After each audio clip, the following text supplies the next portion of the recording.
Si vous nous rejoignez à l'instant, vous avez fait le meilleur choix, c'est celui de regarder Info TV et surtout de suivre votre programme fétiche Espace Miné. Vous êtes en direct sur Jeudi Spiritualité. On vous l'a dit en ouverture, on le réitère. Ce matin, nous parlons de la Bible avec une question bien précise. La Bible est-elle un livre divin? Je commence par passer la parole à un homme d'église. Quoi de plus normal? Je vais vous poser une question que d'autres vont estimer qu'elle ne vaut pas la peine. Mais moi, je vous la pose quand même. Parfois, j'aime poser des questions qui ne valent par moment pas la peine. Mais on finit par comprendre que c'était pertinent. Révérend, c'est quoi la Bible? Merci beaucoup, Parfait, pour cette bonne question. La Bible est la parole de Dieu. Commençons d'emblée comme ça. La Bible est la parole de Dieu. Pourquoi? Parce que c'est un recueil, c'est un ensemble de livres, n'est-ce pas, compilés de la part de plusieurs auteurs qui, sur des périodes différentes, près de 1500 ans à 2000 ans, n'est-ce pas, ont pu ensemble avoir, sans qu'ils ne se connaissent parfois, sans qu'ils aient un même arrière-plan, sans qu'ils aient eu des rencontres dessus, sans qu'ils aient fait des écoles, apporter ensemble un même message avec un objectif qui est le même. Ce qui donne à penser que la Bible, le livre que j'appelle aujourd'hui la parole de Dieu, vient d'un unique auteur dont ceux qui, n'est-ce pas, ont été les écrivains, se sont décrits comme étant des porte-paroles de Dieu qui leur parlait. Et nous avons plusieurs arguments qui nous montrent qu'en effet, la Bible ne peut pas être œuvre humaine.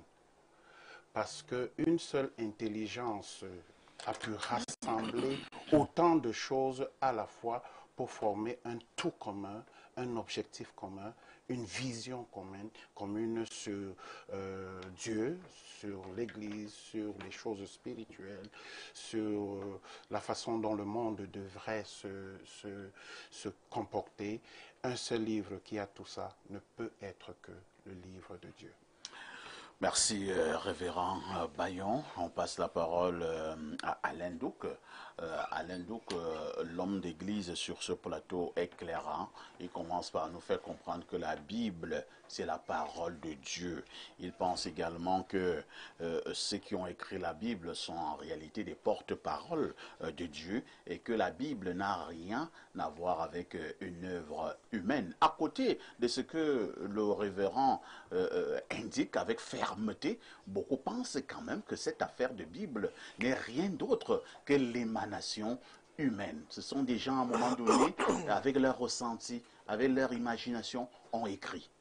Il y a un parallèle qu'on peut faire entre la Bible et une autre personnalité biblique qui est appelée la parole de Dieu. Je peux faire comme ça un embrayage sur ce que le révérend a déjà si brillamment dit. Un personnage biblique qui est appelé la parole de Dieu. On dit que c'est le Verbe créateur initial. On dit que c'est le Christ. Et justement, la parole de Dieu, elle a donné naissance à toute chose. Elle a été incarnée et s'est manifestée par une personne divine qui est venue et a vécu parmi nous. La Bible n'est pas que divine, elle est à l'image de celui-là, c'est-à-dire cette manifestation corporelle, celui qui est venu du divin et est apparu sous forme humaine parmi nous. Elle est tout à la fois divine et humaine. Je vais m'expliquer. Il y a déjà dans la sémiotique, dans le titre, un élément de condescendance par rapport à la Bible. Hein, parce que si moi j'avais écrit ce titre, j'aurais écrit la Bible avec un B majuscule. On sent donc qu'on a presque déjà pris parti.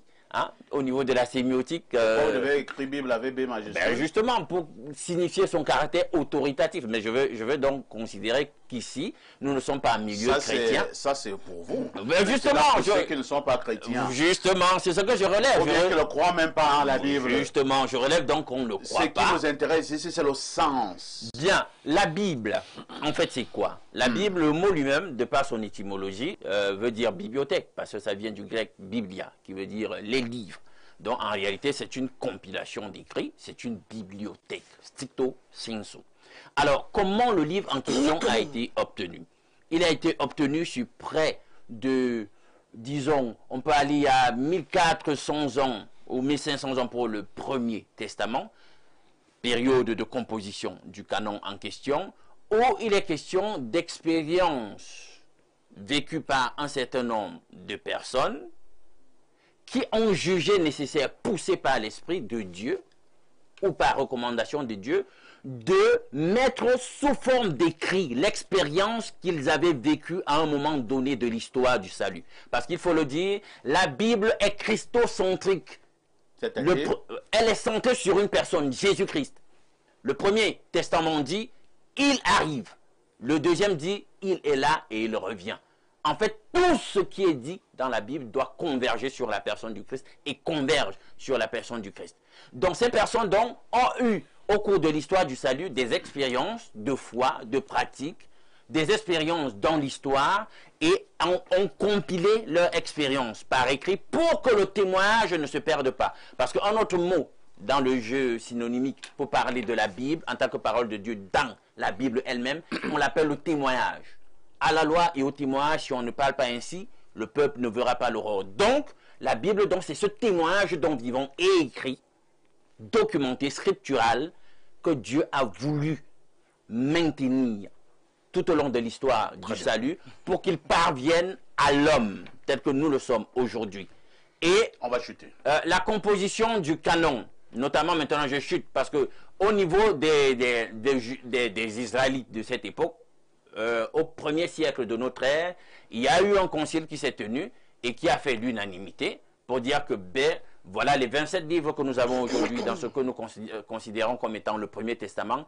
Pour eux, ça faisait, sans l'ombre d'un doute, l'unanimité que c'était des livres inspirés de Dieu et c'était déjà objet d'utilisation dans le cadre de la dévotion religieuse, de l'enseignement doctrinaire, etc. Maintenant, dans le cadre du Nouveau Testament, les livres que nous avons aujourd'hui, il faut le relever. À la base, c'est des épîtres même, c'est-à-dire que quelqu'un reste pour édifier une communauté, il écrit, mais on pourrait dire, c'est léger, c'était des lettres de l'époque. Non, ce n'est pas léger pour la simple raison que déjà parmi ceux qui étaient les apôtres de l'époque ou qui étaient les contemporains de ces apôtres, les mêmes écrits avaient déjà autorité parmi eux. Vous allez retrouver par exemple Pierre qui cite dans ses écrits Paul et les écrits de Paul et juge que ce que Paul dit est inspiré de Dieu. Vous allez retrouver par exemple Paul qui cite Luc pour donner du poids à l'évangile de Luc. Donc vous voyez donc qu'entre eux, dans l'église primitive déjà, ces écrits avaient autorité et justement les chrétiens par la suite de l'histoire ne se sont saisis que de cet héritage documentaire et scriptural pour juger de ce que doit être le standard de la foi et de la pratique. Merci Alain Douk. On va passer la parole à Toth. Alors Toth, on va directement à la question essentielle de ce matin. La Bible est-elle un livre divin? Déjà, les gens seront très déçus de ma prise de position qui sera effectivement documentée. Ma position est simple. La Bible, c'est un recueil de textes rédigés par les serviteurs de la divinité Seth. Et c'est de ce Seth que le mot Satan est né. Ah bon? Voilà. Vous êtes sûr? Donc je vais le démontrer tout à l'heure sur la base de la documentation. Donc la Bible, en réalité, ce sont les serviteurs de Satan qui ont écrit la Bible. C'est pas trop fort là? Non, c'est pas fort, c'est documenté. C'est pas moi qui le dis. Même la Bible le dit aussi. Hein. Passons à la démonstration. Voilà. Premièrement, les serviteurs de Satan, ce sont les descendants de Hekakasut, que les Égyptiens appelaient Ixos, qui ont envahi l'Égypte autour de l'an 1630 avant l'ère actuelle. Et ils ont été expulsés d'Égypte. D'ailleurs, les voilà. Parmi eux, il y avait les Aramous, c'est-à-dire les Araméens, dont les Abirous, c'est-à-dire les Hébreux. Parce que le mot Abirou, en acadien, désigne effectivement ce peuple qui est habillé en tenue bigarrée, là, qui est accueilli par les Égyptiens. Ils sont d'abord arrivés de manière pacifique. Ça, c'est gravé dans la tombe du grand scribe et vizir Khnum-Hotep. On est autour de 1830 avant l'ère actuelle. Donc, on les accueille de manière pacifique. Et après, par vague migratoire, ils ont créé une masse critique et ils ont pris possession de la Basse-Égypte. Voilà ce peuple-là. Et tel qu'on les décrit dans les tenues des Hébreux dans la Bible, c'est les tenues bigarrées que vous voyez là. Bon, ça veut dire que même ceux qui disent qu'ils sont les Black Hebrews, ils ne connaissent, c'est l'ignorance qui les amène à le dire. Donc, voilà l'arrivée des Hébreux. Et ensuite, nous avons ce grand prêtre de l'Égypte pharaonique nommé Manéthon, un grand savant, qui a existé autour de 350 avant l'ère actuelle, sous l'invasion grecque, notamment d'Alexandre, et l'occupation grecque via les Ptolémées. Il a rédigé un ouvrage nommé Aegyptiaca. Voilà cet ouvrage que vous avez ici. Et c'est là où il décrit, parce qu'il avait accès aux archives royales, c'était un initié, un grand prêtre, donc c'est lui qui décrit l'arrivée de ces gens. Et voici comment il décrit. Il dit, de l'Orient, un peuple de race inconnue eut l'audace d'envahir notre pays. Et sans difficulté ni combat, s'en empara de vive force. Il se saisit des chefs, incendièrent sauvagement les villes, rasèrent les temples de Dieu et traitèrent les autochtones de la dernière cruauté, égorgeant les uns, amenant comme esclaves les enfants et les femmes des autres. De plus en plus, avides de détruire jusqu'à la racine le peuple égyptien, on nommait l'ensemble de ces nations Ixos. Ixos, c'est en grec, mais les Égyptiens disaient Hekakasut, c'est-à-dire les chefs des tribus nomades, donc les pasteurs, quoi. Voilà. Donc, lorsqu'ils arrivent en Égypte, ils adoptent une divinité nommée Seth. Voici la querelle d'Apophis et Sekenreta. Apophis était l'un des rois Ixos. Et Sekenreta était le souverain de la Haute-Égypte. Donc, ils ont pris la Basse-Égypte. Voilà. Et voilà ce que la querelle dit. Il arriva que la terre de l'Égypte était dans la misère, puisqu'il n'y avait pas de guide gouvernant comme un roi normal à cette époque. Il arriva que le roi Sekenreta, vit force santé, n'était que le roi de la cité du sud, c'est-à-dire de la Haute-Égypte, et la misère était dans la cité du nord, c'est-à-dire la cité gouvernée par les Ahamous ou les Aramous, c'est-à-dire les Araméens.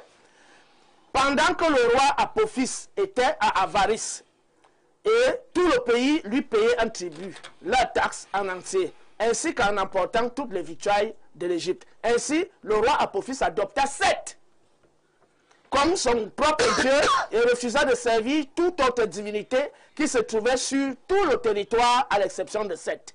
Il lui construisit un temple de meilleure qualité pour l'éternité proche de la maison du roi, donc d'Apophis. Il apparaissait à l'aube afin d'offrir quotidiennement un sacrifice à Seth, tandis que les officiants du palais portaient des guirlandes exactement comme cela était pratiqué dans le temple de Ré-Orakti. En ce moment, pour le roi Apophis, il avait envie d'envoyer un message flamboyant au roi Sekenreta, vit force santé, roi de la cité du sud. Et le roi Apophis leur répondit en disant, « Je dois envoyer un message au roi de la cité du sud. Je commande que nous évaluions le pouvoir du Dieu qui le protège. Il ne compte sur aucune autre divinité sur toute l'étendue du territoire de l'Égypte, à l'exception d'Amon-Ra, la divinité suprême. » Ça, c'est ce que le roi Ixos étranger reconnaît, que le pharaon autochtone adore le Dieu suprême. Mais lui, il a choisi Seth. J'entre maintenant dans la Bible pour démontrer qu'effectivement, ces gens ont choisi Seth. Il faut bien remarquer comment on écrit Seth ici. Hein? C'est S-E-T-H. Voilà. Je vais dans la Bible. Genèse chapitre... Et votre Bible est déjà vieille. Hein? Oui, c'est la Bible de Jérusalem. Vous l'avez beaucoup utilisée. Genèse chapitre 4, verset 25. Seth et ses descendants. Seth, c'est le troisième fils d'Adam. Et c'est écrit exactement de la même manière. S-E-T-H. Oui, exactement de la même manière. Ouais. Voilà. Donc, Adam connut sa femme. Elle enfanta un fils et lui donna le nom de Seth. Car, dit-elle, Dieu m'a accordé une autre descendante à la place d'Abel, puisque Caïn l'a tué. Un fils naquit de Seth aussi et lui donna le nom d'Enoch. Alors, on commença à invoquer le nom de Yahweh. Je vais bien expliquer ce que ça veut dire. Ensuite, vous allez aussi au chapitre 5, voici le livre de la descendance d'Adam. Le jour où Dieu créa Adam, il le fit à la ressemblance de Dieu. L'homme et femme, il les créa. Il les bénit et leur donna le nom d'homme le jour où il fut créé. Quand Adam eut 130 ans, il engendra un fils à sa ressemblance, comme son image, et il lui donna le nom de Seth. Ici, on constate un phénomène bizarre. C'est que Adam est fait à l'image de Dieu. Et le Dieu là, c'est Yahweh. Seth est fait à l'image d'Adam. Bon, de manière logique, je crois qu'il y a un philosophe qui est avec moi sur le panel. La logique dit, si A va vers B, C vers B vers C, alors A va vers C. Ça, c'est des combinaisons logiques. Ça veut dire que, voilà, ça veut dire quoi? Ça veut dire que si Adam est fait à l'image de Yahweh, Seth fait à l'image d'Adam, alors Seth est fait à l'image de Yahweh. Et on explique que c'est à partir de la naissance du fils de Seth, nommé Enoch, qu'on commence à adorer Yahweh. Maintenant, qui est Yahweh? Il faut d'abord expliquer qui est Seth. Bientôt, vous allez chuter. Oui, bien sûr. J'explique qui est Seth, j'explique qui est Elohim et j'explique qui est Yahweh avant de chuter. Donc, Seth en question, qui est mentionné dans cette Bible, qui s'écrit exactement de la même manière. Et on montre que ces gens-ci qui ont écrit ce livre-ci, ils ont adopté Seth là-bas. Ce sont les Égyptiens eux-mêmes qui disent. Ik, c'est un hiéroglyphe hein, que je vais traduire. Ik, maladie. Inej, être affligé. Mère, être cruel, malade. Périte, crise. Nechni, rage, désastre. Nekem, souffrir. Kenen, perturbé, tumulte. Kéri, orage, nuage. Keha, rugir. Ne, gronder, rugir, tonner. Et Keheb, faire violence. Ressoute, cauchemar. Voilà les caractéristiques de Seth. Et c'est encore une autre caractéristique, c'est déchirette, c'est-à-dire le désert. Donc tous les peuples qui sont nés dans des zones désertiques sont qualifiés de peuples septiens qui adorent Seth. C'est-à-dire, voilà, c'est le dieu des orages, le dieu de la maladie, le dieu de la cruauté, le dieu du désastre, le dieu de la souffrance, le dieu de la perturbation, du tumulte, le dieu je sais pas, des cauchemars, etc. Maintenant, qui est Yahweh? Pour connaître la signification de Yahweh, il faut lire deux auteurs. Il y a un Allemand, j'espère qu'il y aura équité dans le temps de parole. Hein. Un Allemand nommé Julius Fellhausen, qui a écrit un ouvrage vers les années 1800 intitulé Israeliste und Jüdische Geschichte, où il montre que le mot Yahweh vient de l'arabe, en arabe pré-islamique, parce que la langue arabe et la langue hébraïque sont dans le registre des langues qu'on appelle les langues sémitiques, donc des langues d'une même famille. Donc il dit, Yahweh vient de oui, c'est-à-dire souffler, détruire, tonner, renverser, perturber. Yahweh, c'est pas Dieu? Non. Yahweh, le Dieu de la Bible, s'appelle Yahweh. Voilà. Donc, et vous donnez sa vraie signification. Bien évidemment. Donc, Julius, il dit oui, ça veut dire détruire, perturber, faire violence, bref, les mêmes caractéristiques qu'on retrouve chez Seth. Donc, Yah, ça veut dire celui qui détruit, celui qui souffle, celui qui perturbe, celui qui renverse. Donc, exactement les mêmes caractéristiques que Seth. Que signifie Elohim? Elohim vient, je chute par Elohim. Elohim vient du sumérien. Il y a un panthéon sumérien. Le Sumer, c'est la civilisation de la Mésopotamie. Donc, il y avait un panthéon sumérien. Le dieu de lumière et du feu s'appelait Anu. Le dieu de l'air ou du vent s'appelait Enil. Le dieu de la terre s'appelait Enki. Et le dieu des eaux s'appelait Aya ou Ea. Maintenant, les Akkadiens, quand la civilisation sumérienne a chuté, les Akkadiens, donc, qui sont les ancêtres des Hébreux, dont le premier roi était Sargon d'Akkad, ils ne disaient plus Enil, ils ont commencé à dire Elil. Et plus tard, en cananéen, c'est-à-dire lorsque les Hébreux sont arrivés à Canaan, ils ont commencé à dire El. C'est de ce El qu'on a Ila. On a même Eli, qui est le nom d'un prophète. Et on a El qui devient Eloah en hébreu, qui devient Ela, qui devient Ila, dont le pluriel est Elohim. Et chez les musulmans, c'est ça qui est devenu Al-Ila, qui est devenu Allah. Donc, dans le panthéon sumérien, le dieu Enil, là, qui est devenu El, qui est devenu Elohim, qui est devenu Allah, c'est le dieu du vent, des tempêtes, des orages, de la guerre, de la violence, etc., etc.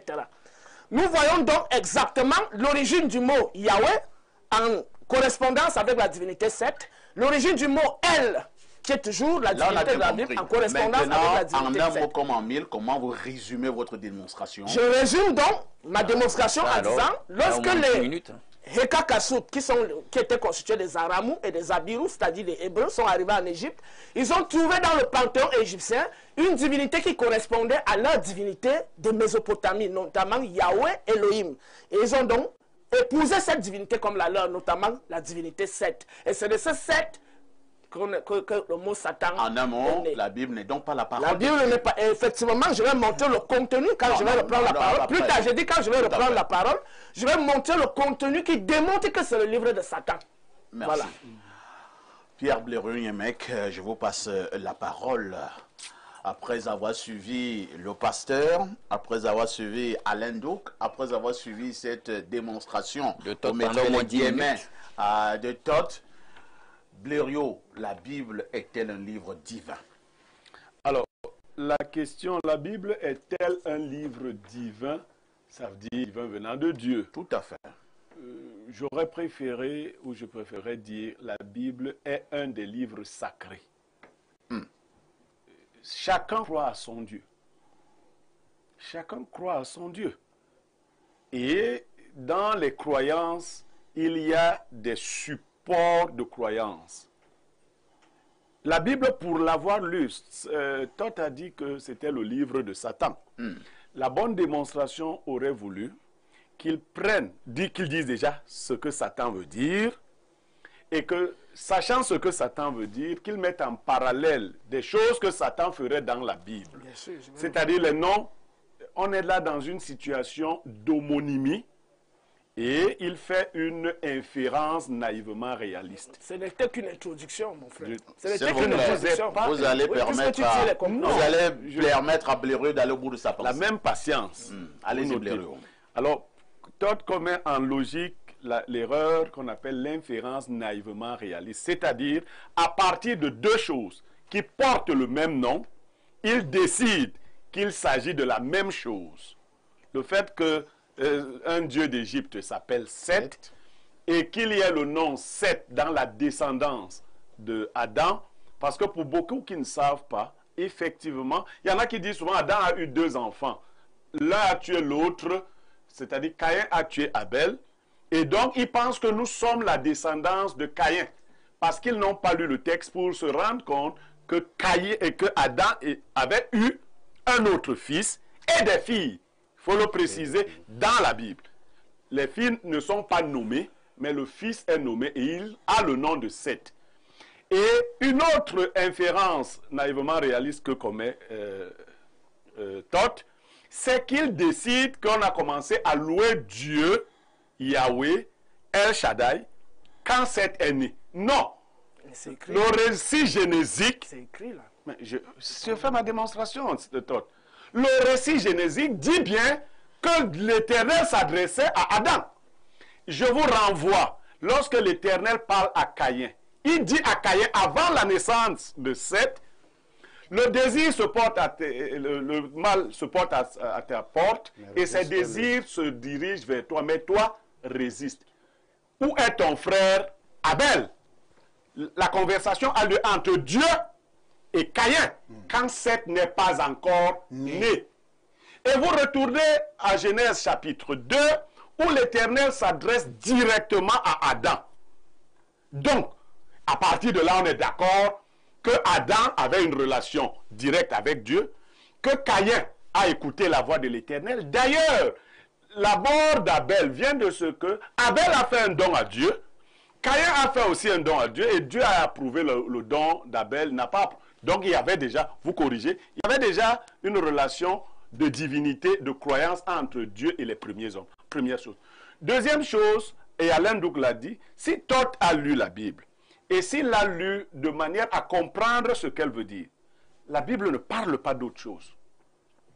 Depuis la Genèse jusqu'à l'Apocalypse, la Bible parle de Jésus-Christ dans chaque livre. En Genèse, Jésus-Christ est la semence promise de la femme. Genèse 3,15. Auto-évangile. En Exode, Jésus-Christ est l'agneau pascal. Et ça continue ainsi. C'est-à-dire le thème de chaque livre de la Bible, c'est la personne spirituelle et physique de Jésus-Christ. Vous allez continuer. Quand vous arrivez en Ésaïe, on annonce l'arrivée de Jésus-Christ de plusieurs manières. On va même jusqu'à décrire son physique. Il s'est élevé devant lui comme une faible plante, comme un rejeton qui sort d'une terre desséchée. Il n'avait ni éclat ni beauté, semblable à celui dont on détourne le visage, et son aspect n'avait rien pour nous plaire. Ainsi de suite. Genèse 53. Ésaïe 53. Alors, Ésaïe 53. Vous arrivez dans le Nouveau Testament, les 4 évangiles racontent le séjour de Jésus-Christ et on précise qu'on n'a pas pu écrire toutes les choses qu'il a faites. Après les évangiles, vous avez les épîtres. Les épîtres sont des lettres d'exhortation. Alors, si la Bible est le livre de Satan, les exhortations qui doivent être dans la Bible devraient être dans des choses sataniques. C'est-à-dire qui encouragent les gens à faire du mal, à boire du sang. Je vais vous faire un parallèle, parce qu'il y a un débat qui se prépare. La même critique que Toth fait à la Bible aujourd'hui, vous autres croyants, vous les faites à des ordres dont vous ignorez les pratiques. Dans un ordre, par exemple, comme l'ordre de la Rose-Croix à Morque, on écrit des petits ouvrages qu'on appelle les monographies. La monographie est un texte qu'un spécialiste écrit pour donner son point de vue et encourager les membres de l'ordre à agir d'une certaine manière. Si vous compilez les monographies, vous faites un livre qui peut être considéré comme un livre sacré. Mais les magiciens aussi ont des ouvrages dans lesquels ils donnent même des formules. La Bible, donc, de mon point de vue, est un ouvrage sacré avec lequel on peut faire un certain nombre de choses du point de vue spirituel. Ceux qui croient en la sacralité de la Bible deviennent donc des chrétiens et tous. Avant les chrétiens, vous aviez comment on les appelle encore, ceux qui ont travaillé avec la Torah, les judaïques. Vous avez le judaïsme qui a précédé le christianisme. C'est cela. Mais la Bible n'est pas le seul livre sacré. Très bien. Il y a des aspects de la Bible qui sont tirés d'autres ouvrages. Comme ceux qui écrivaient avaient une culture littéraire. Ça peut être des aspects historiques, ça peut être des aspects de la sagesse. Et ce que les Égyptiens revendiquent à la Bible, c'est une partie de la sagesse qui avait été écrite déjà dans ce qu'on appelle le livre des morts. Mais le livre des morts n'est pas une exclusivité des Égyptiens. Il faut dire que le même reproche qui est fait aujourd'hui aux chrétiens par les égyptologues et les égyptiens, c'est le même reproche que les chrétiens faisaient aux Égyptiens. Dans ma propre langue, retourner en Égypte veut dire aller vers les choses sataniques. Dans ma langue, quand un chrétien te dit « je ne retournerai plus en Égypte », l'Égypte est présentée dans la Bible comme le lieu des choses de Satan. A contrario, Israël est présenté comme le lieu des choses de Dieu. Mais ça, c'est la croyance des uns et de l'autre côté, la croyance des autres. Merci Pierre Blériot. Beaucoup de démonstrations ce matin concernant la problématique inscrite à l'ordre du jour. Alors, Bertrand Tchoinkam, Blériot nuance légèrement et préfère le vocable sacré à divin. La Bible est-elle un livre sacré? Non, jamais. La Bible n'est ni sacrée, ni divin. Rien de sacré, rien de divin. Il faut le se rappeler. Je voudrais inviter les Africains à sortir de leur puberté. Vous savez, aujourd'hui, René Dumont a commis un ouvrage intitulé « L'Afrique noire est mal partie ». Et vous savez, Karl Marx a son temps... Monsieur Bernard, vous avez lu cet ouvrage « L'Afrique noire est mal partie ». Je suis même marié à l'église, cher ami. C'est mon honneur de gloire. Alors, Karl Marx disait que la religion, c'est l'opium du peuple. Pour stigmatiser un peuple, pour martyriser un peuple, pour chosifier un peuple, il fallait passer par la religion. Et Nietzsche, pour aller dans la même lancée que Karl Marx, disait que la religion est une forme de névrose pour l'humanité. Pour ceux qui ont été en Europe on ne va pas à l'église. Les gens travaillent. Ils ont respecté les propos de Voltaire dans Candide qui disait « Le travail loin de nous, trois grands mots, le vice, l'ennui et le besoin. » Les Européens évoluent. Les Africains sont avec la Bible. On peut en emploi finir. Amen, amen, amen. On n'évolue pas. Il faudrait qu'on sorte de cette puberté et qu'on commence à construire la vérité. Moi, je crois en Dieu, créateur du ciel et de la terre. La Bible n'a rien à voir avec Dieu. La Bible est un tissu de mensonges. Rien à voir avec Dieu. C'est pas excessif? La Bible est une table rase, c'est un machin, un pipeau. Oh non, on ne dira pas ça. Je peux heurter la sensibilité des mensonges. autres, mais laissez que je puisse sortir quelques blessures béantes truffées dans la Bible et qui créent une entorse à notre préépanouissement. Ce sont lesquels? Alors, j'étais te disant tout à l'heure que la Bible est un recueil. C'est tout simplement un recueil de livres, c'est-à-dire la Bible a 40 auteurs.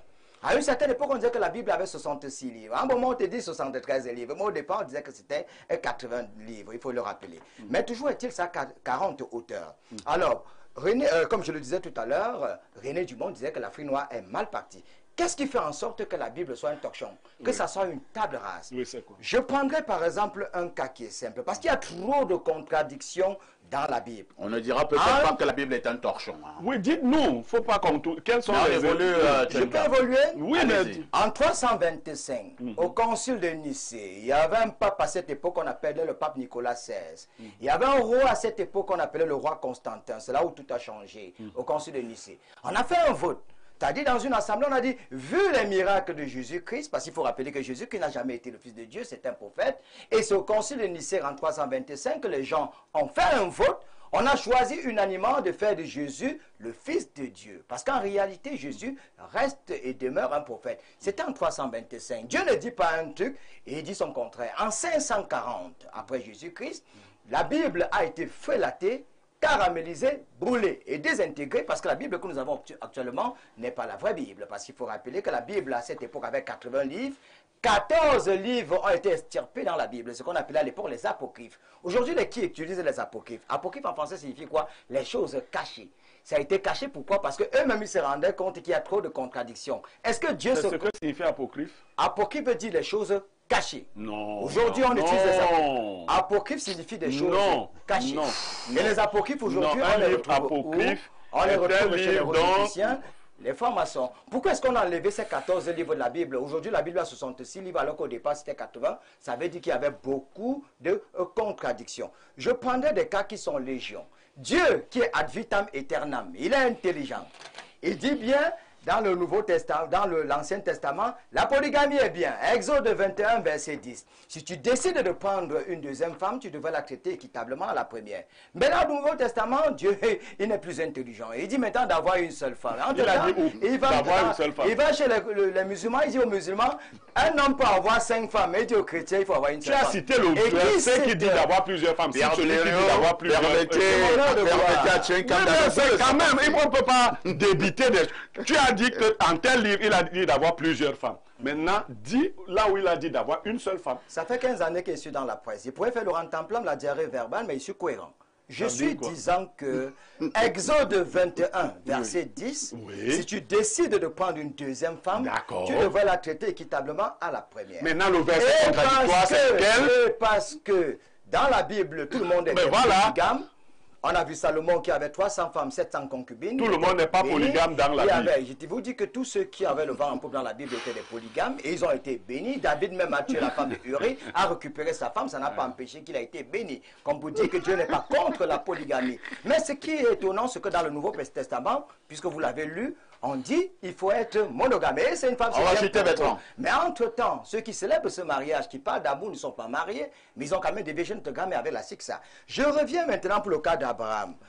Dans la Bible, on dit qu'Abraham voulait sacrifier Isaac. Est-ce que vous savez que dans le Coran, c'est plutôt Ismaël qu'Abraham voulait sacrifier? C'est-à-dire, Dieu a dit un truc dans la Bible, il est allé se contredire carrément dans le Coran. Dans la Bible, on nous dit que l'ange de lumière. C'est quelle technique littéraire qui consiste à parler de la Bible en prenant les références du Coran? Qui est Lucifer? Vous-même, vous avez dit que Lucifer, c'est encore le diable. Encore, vous dites que Lucifer veut dire ange de lumière. Non, on n'a jamais dit que Lucifer, c'est le diable. Lucifer c'est l'ange de lumière, le diable, c'est autre chose. Lucifer représente qui? Est-ce que la lumière peut être l'obscurité? Pour une interrogation. Qui est même d'abord le diable? Il faudrait encore se poser cette question. Je voudrais chuter sans me renverser en vous faisant comprendre que les hommes ont rédigé la Bible à leur avantage. On s'est arrangé pour que le peuple de Dieu soit Israël, où il y a la guerre. L'Égypte, il n'y a pas de guerre en Égypte malheureusement, mais c'était le peuple. On a dit tout à l'heure que Égypte veut dire diable, mais il n'y a pas de guerre en Égypte.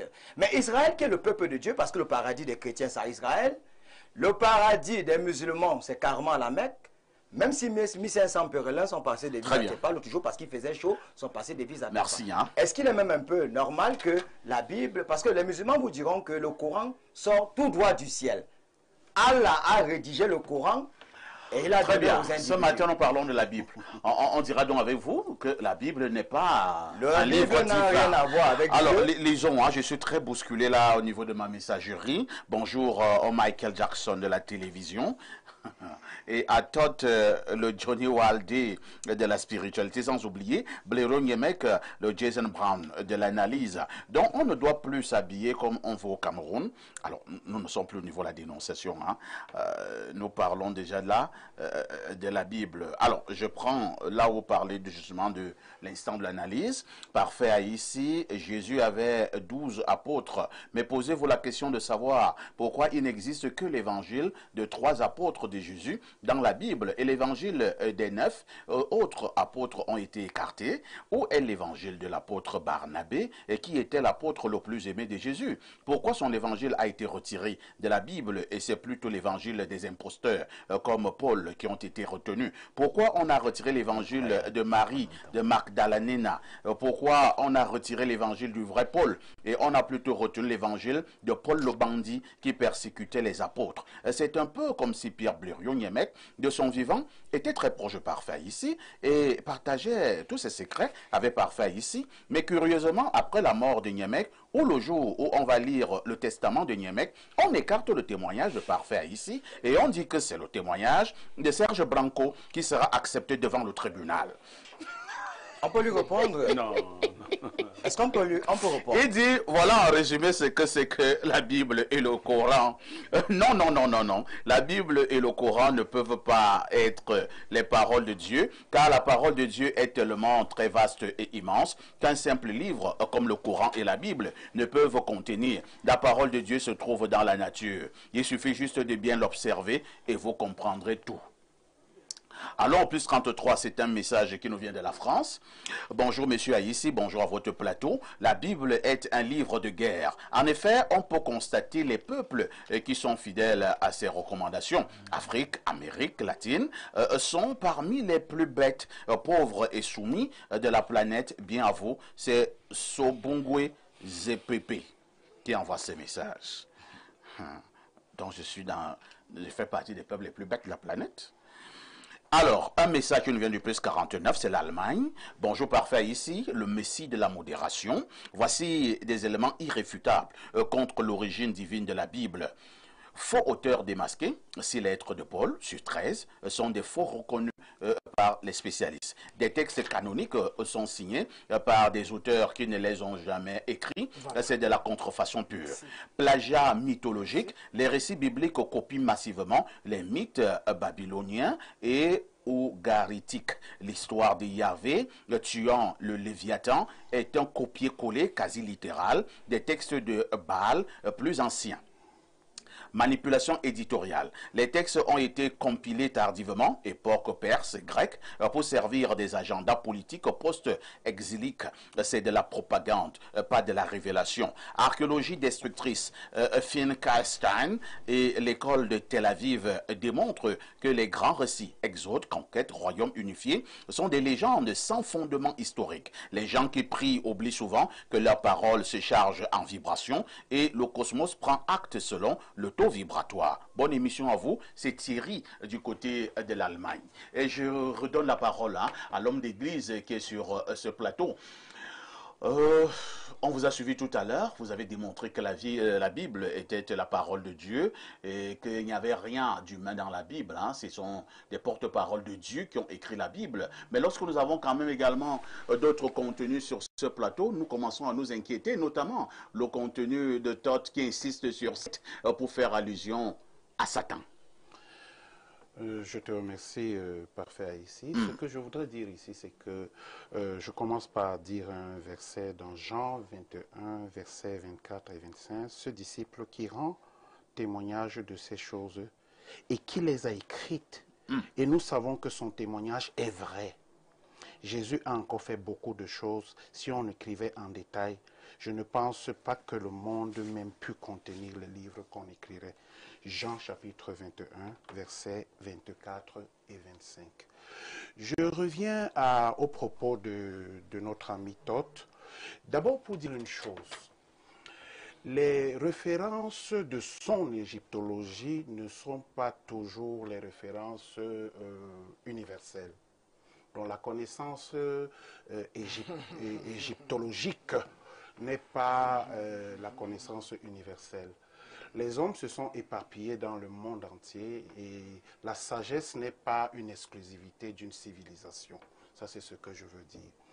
Autant Dieu parlait à des hommes qu'il a créés, qui étaient en Égypte, et les conduisait pour qu'ils aient une vie normale, d'une manière ou d'une autre, autant il le faisait dans la Mésopotamie, à d'autres encore que notre ami Toth veut, n'est-ce pas, négliger ici. Je veux dire aussi que il faut qu'il fasse attention lorsqu'il il interprète la Bible. Il lit la Bible. Je vois d'abord qu'il ne l'a pas lu parce que vous pouvez citer la Bible, mais vous ne l'avez pas lu. Moi, je l'ai lu au moins 25 fois. Donc, pour dire de Genèse à Apocalypse, il faut que je précise au moins 25 fois. Pour comprendre que le personnage, par exemple, qui fait une grosse confusion ici, et il fait ça de manière récurrente pour emprunter un certain nombre de choses de la Bible à son égyptologie. Je veux dire que le personnage 7 est décrit dans la Bible qu'il a cité. Je reviens à ce qu'il a cité. C'est le 3e personnage après Adam. C'est-à-dire que c'est un des fils d'Adam, le 3e fils. C'est-à-dire qu'il est la 5e personne qui ait existé dans ce monde-ci. Tandis qu'il fait référence avec un autre personnage qui est décrit, il a montré même des photos. Oui, tout à fait, sur le personnage qui s'appelle Joseph, qui faisait entrer, n'est-ce pas, parce que par 2 fois, la Bible référencie l'entrée des Hébreux en Égypte, d'abord avec l'un de leurs pères qui s'appelait Abraham, qui est entré, mais il a fait un bref séjour et il est remonté, tandis que le personnage que l'Égypte a vraiment connu, c'est le personnage qu'on a appelé Joseph et qui est venu avec toute sa famille sous son père qui s'appelait Jacob et ils ont fait un séjour. Et c'est de là qu'on parle du retour des Israélites, la mer Rouge, la traversée de la mer Rouge. Donc nous voyons ici qu'il est en train de faire une amalgame entre 2 choses complètement différentes et 2 époques, 2 dispensations complètement différentes. Alors, c'est dire qu'il est ici il était en train de démontrer tout à l'heure, parce qu'il faut qu'on aille en profondeur. Hein. Oui, tout à fait. C'est le diable, ainsi de suite. Il a même dit Yahweh, il a donné l'étymologie, il a expliqué, il a démontré que c'est encore des choses méchantes, cruelles, tout ça. Alors, c'est du pipeau. Donc, écoutez-moi, ce que je veux dire, c'est que l'Égypte a sa culture. Oui. Et à sa perception de choses et à sa religion, qui était aux antipodes des croyances de ceux qu'il a appelés justement les Abirus, n'est-ce pas, les gens de l'au-delà, les nomades qui étaient arrivés. Il fait référence ainsi à Joseph qui est arrivé, il a travaillé comme un prince d'Égypte et il a fait entrer son peuple et ils ont séjourné en Égypte pendant 400 ans. Et ils sont partis là-bas en état de conflit avec les Égyptiens. Donc il est tout à fait normal, puisque les Égyptiens moururent, c'est ce que dit la Bible, ils furent jugés sévèrement par l'Éternel, parce que Dieu dit à cet égard, j'ai manifesté sur toi ma puissance, afin que mon nom soit publié. Alors, moi je vous pose une question. Hein. C'est pour dire... Je m'éloigne même un tout petit peu du débat avec Toth. Il m'est arrivé de causer avec certains qui sont dans des choses... pour parler comme au Cameroun, des choses bizarres, qui utilisent beaucoup la Bible. Est-ce que ça ne vous crée pas un problème? Vous qui êtes un homme d'église, vous utilisez la Bible, vous êtes un chrétien, c'est normal. Alors vous voyez également des gens de certaines obédiences plus ou moins compliquées, qui utilisent même la Bible, parfois même plus que des chrétiens. Est-ce que ça ne fait pas une confusion? Écoutez-moi, la Bible est un message de Dieu à l'homme, pas à une église, pas à une dénomination. Ah, la Bible concerne tout le monde ou bien ça ne concerne que les chrétiens? Ça concerne tout le monde, ça vous concerne vous et moi. Et même l'une des choses qui montre le caractère divin de la Bible, c'est sa puissance transformatrice. Parce que vous lisez la Bible, elle va changer votre façon de voir, votre façon de comprendre. Elle va changer votre morale. Parce qu'à un certain moment, vous allez vous rendre compte que ce n'est pas un homme qui s'adresse à vous, parce que c'est ce qu'ont dit les auteurs de la Bible. La plupart des 40 auteurs de la Bible ont dit que ce livre que j'écris, ce n'est pas moi qui l'écris. Parfait, laissez-moi finir. Oui, je t'en parler sur ce plateau. Non, vous parlez depuis la Non, on a un problème de temps. Non, vous ne pouvez pas dire ça. J'essaie juste de répondre. Parce qu'il a dit des choses gravissimes. contre le livre qui est principalement Nous n'avons le que livre beaucoup de sacré des chrétiens. À la première prise de parole, chuter. révérend, à la Laissez-moi- première prise de parole de tout le laissez-moi monde, chuter. vous avez parlé un peu plus. Maintenant, nous sommes à la deuxième prise de doute pas. parole. Bon, Forcément, les gens n'auront plus le même temps de parole. Parce que Parfait, moi, j'ai des parfait. exigences de temps. Oui, oui, Voilà. je sais. Laissez-moi venir. Juste pour dire que plusieurs choses concordantes démontrent que la Bible n'est pas humaine. Parce que tous les auteurs... vous Qu'est-ce qui le écrivez- démontre que la Bible n'est pas C'est justement humaine? c'est ça que je dis. Première chose, tous les auteurs, quand vous écrivez votre livre, vous vous tapez la poitrine, j'ai écrit un livre. Mais quels sont ces auteurs-là dans des périodes différentes qui écrivent des livres et ils disent que ce livre que j'écris, ce n'est pas moi qui vous parle. C'est Dieu qui vous parle, tous ces auteurs. Deuxième chose, tous ces auteurs sur près de 2000 ans, 1500 ans à 2000 ans d'écriture de livres, qui sont dans des générations et des backgrounds sociaux, des gens qui n'ont même pas écrit. Certains ont dicté le texte qui était écrit. On redit la même chose, ils vont dans la même direction, avec le même sens.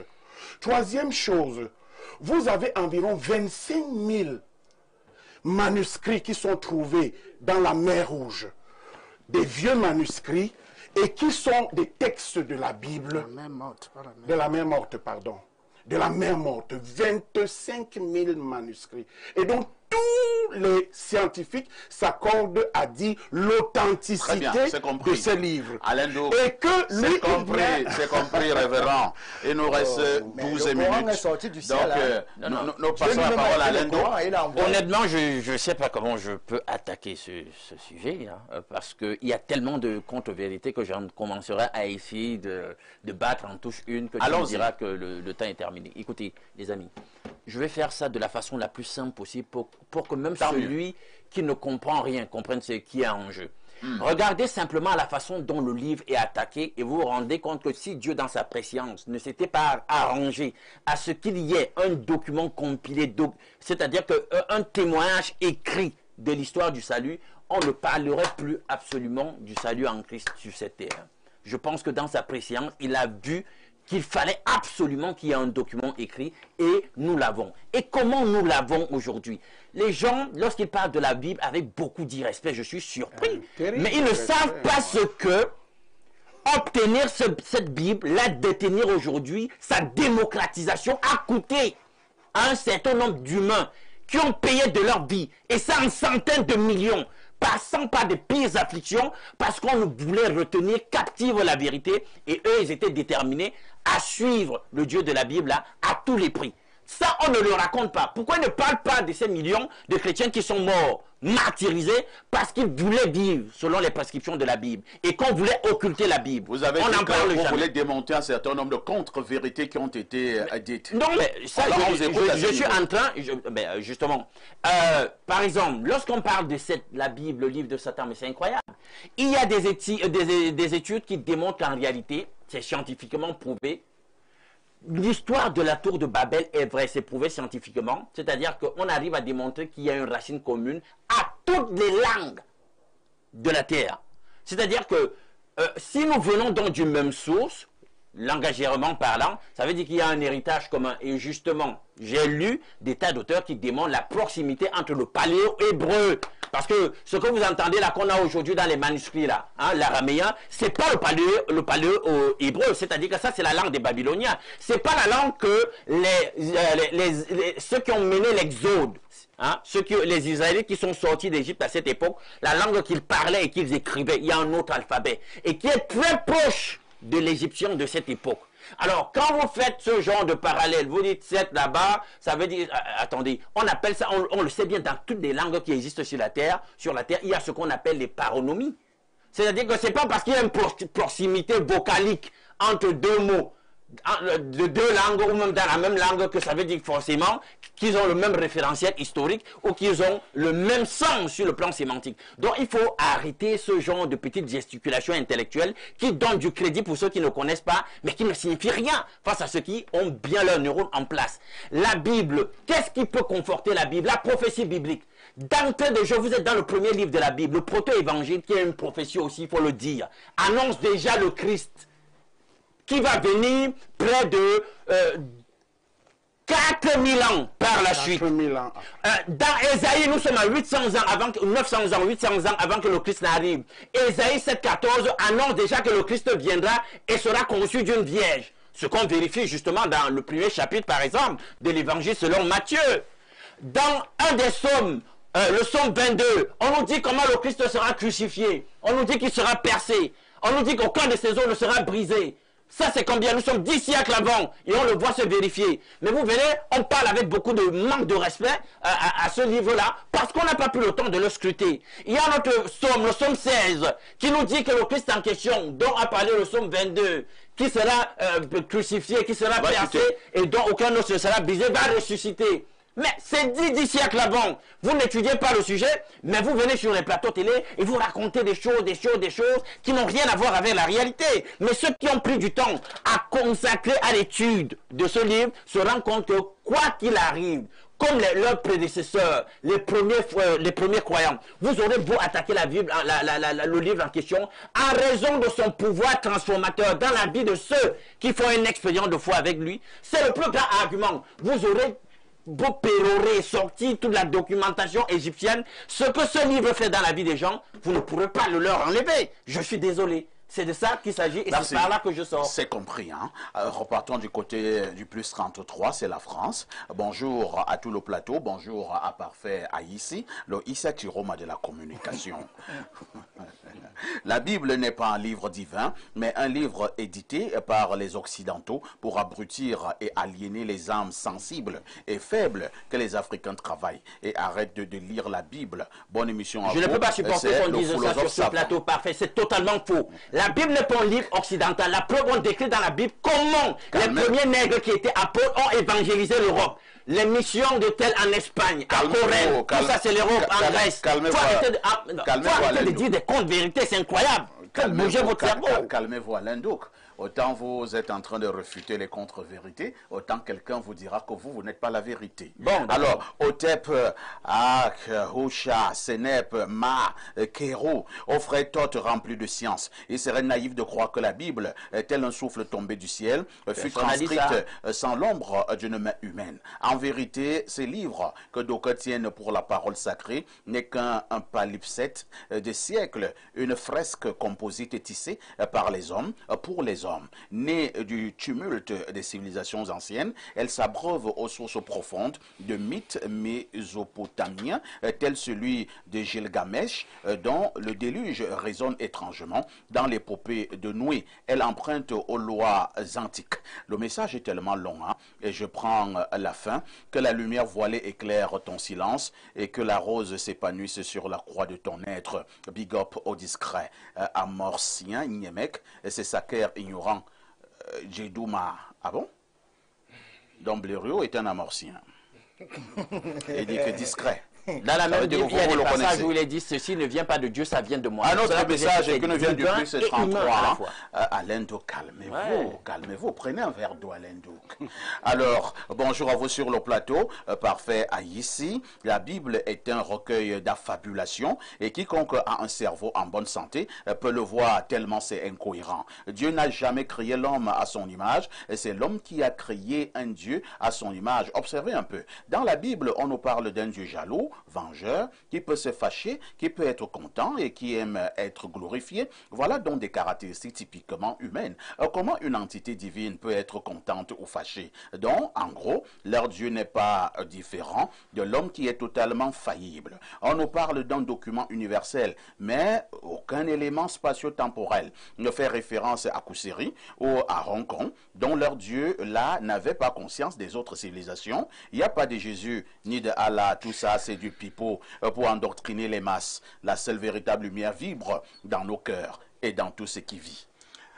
Alors, ceux qui ont parlé tout à l'heure, hein, au fond comprendre que vous dites des choses qui n'ont pas de sens, pour être poli, ce sont des contre-vérités. Vous vous appuyez sur certains mots pour arriver à des déductions, en réalité, qui ne devront pas être. J'ai l'impression que leur critique repose sur le fait que lorsque je parlais, ils n'étaient pas attentifs. J'ai d'abord montré l'arrivée des Hébreux en Égypte. Et je crois que le pasteur l'a confirmé tout à l'heure. Donc si les Hébreux sont arrivés en Égypte, ça veut dire que forcément, ils se sont accointés à la culture égyptienne, ce qui est normal. D'ailleurs, on appelait Moïse l'Égyptien. Donc, je ne sais pas de quoi il parle. Et il se base seulement sur les mots que j'ai dit, Allah, Yahweh. Est-ce que j'ai seulement parlé de la langue? J'ai précisé la querelle d'un pharaon nommé Sekenreta contre un roi envahisseur, le roi Ixos, qui constituait les peuplades hébreux venus de Mésopotamie. J'ai précisé que ce roi nommé Apophis, écoutez d'abord le nom de ce roi. Il y a un qui s'appelait Semken. Dans Semken, vous avez Sem, les rois étrangers là. Il y a l'autre qui s'appelait Jacob Baal. Jacob Baal, il a existé autour de moins 1621, c'est-à-dire 1621 avant l'ère actuelle. Il s'appelait Jacob Baal. C'est le nom de ces rois des Hébreux là, qui ont choisi la divinité Seth. Il y a l'autre qui s'appelait Kian ou Satan, Satan. Un roi qui s'appelle Satan, Satan, Sétos. L'autre l'appelle Sétos, l'autre l'appelle... Un roi qui s'appelle Satan. Satan, oui, les rois des Hébreux, les Hébreux là, qui disent qu'ils ont rien en Égypte. L'autre s'appelait Apophis. Apophis, c'est le dieu du chaos, du désordre, du mal dans le panthéon égyptien.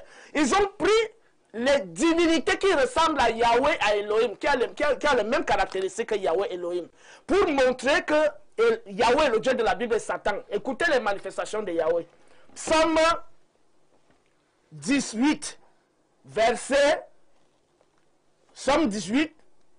8, verset 7 d'abord. Dans mon angoisse, on n'aura plus beaucoup de temps, hein? J'invoquais Yahweh, vers mon Dieu, lançait mon cri. Il entendit le son de ma voix. Et bon, voilà. Et la terre ébranla et chancela. Les assises des montagnes frémirent. Sous la colère, elles furent ébranlées. Une fumée monta de ses narines et de sa bouche. Un feu dévorait, des braises s'y enflammèrent, inclinait les cieux, descendit, une sombre nuée sous ses pieds, il chevaucha. Donc on dit, pour dire quoi? Le Dieu, dans cette partie du psaume, on parle d'un Dieu qui se manifeste tel que les orages, les tempêtes, la nuée, la colère, la violence. Voilà les manifestations de Yahweh. Et dans ce livre, il y a plusieurs versets qui font référence à l'homosexualité, notamment la Genèse, les deux arbres. Il y a plusieurs versets. La Bible ne condamne pas l'homosexualité? La Bible, justement, est contradictoire. Elle condamne 18, parce qu'on dit, je cite quelques contradictions. Et je vais citer les versets où il y a des choses horribles que Yahweh demande aux gens de faire. Allons-y. Parmi les versets, les contradictions. Mon peuple périt faute de connaissance. Heureux ceux qui croient sans voir. Le royaume des cieux n'hérite pas du sang et de la chair. Jésus est ressuscité avec son propre corps, son corps physique, et il est monté au ciel. Voilà les contradictions. Autre contradiction. Dieu est omniscient, mais il oublie de créer la femme. Il est omniscient, mais il ne sait pas que l'homme va se rebeller contre lui plus tard. Donc Dieu est imparfait. Maintenant, on avance en citant les quelques passages de la Bible que les gens pourront aller lire eux-mêmes. Les quelques passages de la Bible que les gens pourront aller lire eux-mêmes. Dieu commande au peuple hébreu de manger les caca. Je peux lire au moins la partie là. Oh là là. Si tu permets, je lis. Les excréments. Oui, lisons. Vous dites que c'est dans quelle partie de la Bible? Ézéchiel, chapitre 4. Verset 12. Qu'est-ce qui est écrit? Tu mangeras cette nourriture sous la forme d'une galette d'orgue qui aura été cuite sur des excréments humains. Alors, et Yahweh dit, c'est ainsi que... Mais les galettes cuites sur les excréments, ça veut dire que vous mangez les excréments, c'est clair. Voilà. Tu veux dire ça? C'est ainsi que... Sur la suite. Écoute la suite. C'est ainsi que les Israélites mangeront la nourriture impure au milieu des nations où je les chasserai. Alors je dis, Seigneur Yahweh, mon âme n'est pas impure. Depuis mon enfance jusqu'à présent, jamais je n'ai mangé de bêtes crevées ou déchirées et autres viande avarée ne m'est rentrée dans la bouche. Ah, il me dit, laisse-moi finir. Il me dit, eh bien, je t'accorde cela. Il ne va faire des c'est vrai que c'est une parole. Non, ça va. Elle a ses courbes. C'est vrai que nous n'avons pas eu suffisamment de temps, mais au finish, est-ce qu'il n'y a pas quand même matière à réflexion? Cette Bible-là est-elle véritablement un livre divin? Non, Todd a lu la Bible avec des œillères. Quand il commence à lire un verset, le père peut parler d'une chose qu'il condamne et c'est le verset en question. Et vous voyez, il prend par exemple la première partie du verset Mais je n'ai même pas terminé. Mais laissez que je parle. Je n'ai pas terminé. Oui, mais vous Bah, avez- tu tires une conclusion oui, sur non, ce que vous je avez n'ai eu pas. plus Il de fallait temps. me laisser terminer le verset. Todd prendra le temps de nous affronter sur la Bible. Je vous ai dit ici, la Bible n'est pas un tout. C'est cette administration. Donc, une chose qui est dite dans l'administration A peut être révolue. Blériot, moi Oui. j'ai quand même un souci. Hein. Oui. Toi, vraiment, reprenons un peu Je ce peux lire verset-là, la parce partie que là. moi j'ai lu... Qui lise la j'ai fin? suivi une Non, affaire je lis jusqu'à la d'excréments, fin. là. Non, On lis la va faire fin. la Tu avais nourriture, dit- les excréments. Voilà, Est-ce que c'est... écoute, ça il veut a dire la quoi? fin. Est-ce que je peux lire, frère? Est-ce que tu as... Si tu peux me permettre Oh, de j'ai lire commencé jusqu'à par la dire. Juste pour les excréments. Oh là là, Attendez d'abord. nous C'est parler la partie des excréments qui nous intéresse. Voilà, avant d'arriver à la partie des excréments, Je peux lire, quelle je est peux lire. l'introduction de Est-ce que cette je peux partie? lire? De quoi parle-t-on? Voilà, c'est comme ça qu'on fait une exégèse. Attends, Tu vas lire, tu vas lire. Non, Laisse-moi lire. pas dans le peuple. Non, tout le monde qui nous écoute pas aller lire. Puisque tu as lu la Bible, Toi, tu ne connais pas faire d'exégèse. Tu mangeras cette nourriture sous la forme d'une galette d'orge qui aura été donc, prise c'était pas sur le cas. des excréments humains. Alors, et Yahweh dit, Nous sommes arrivés au terme de ce programme. Non, mais pas. Nous sommes arrivés au terme de ce programme. qui a été Ma dernière parole, Non, c'est terminé. Mais j'ai bien dit que C'est c'est terminé. lui. Il m'a dit que non. Je pense que qu'il si, a dit ça. Il n'avait encore rien s'il dit. vous plaît. Bertrand Chenkam, merci d'avoir accepté que la Bible est un livre divin. Non, il n'a pas La accepté. Bible n'est pas un livre divin. La Bible n'a rien de sacré. J'étais dans ma virgule parce que j'ai préparé 10 formats. Pour Toi, tu prouver- écris toujours tout et parfois Oui, tu mais je refais. n'ai rien dit.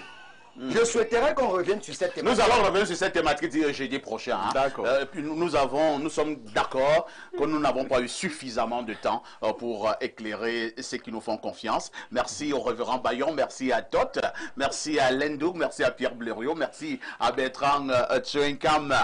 Bien de choses à tous ceux qui veulent participer à ce programme. J'insiste que pour participer à ce programme, il faut véritablement être un homme spiritualiste et deux, avoir vraiment de la matière. Vous pouvez m'appeler après ce programme. La rediffusion de cette émission, c'est tous les soirs à partir de 22h30. Avec tout ceci, que faites-vous encore ailleurs?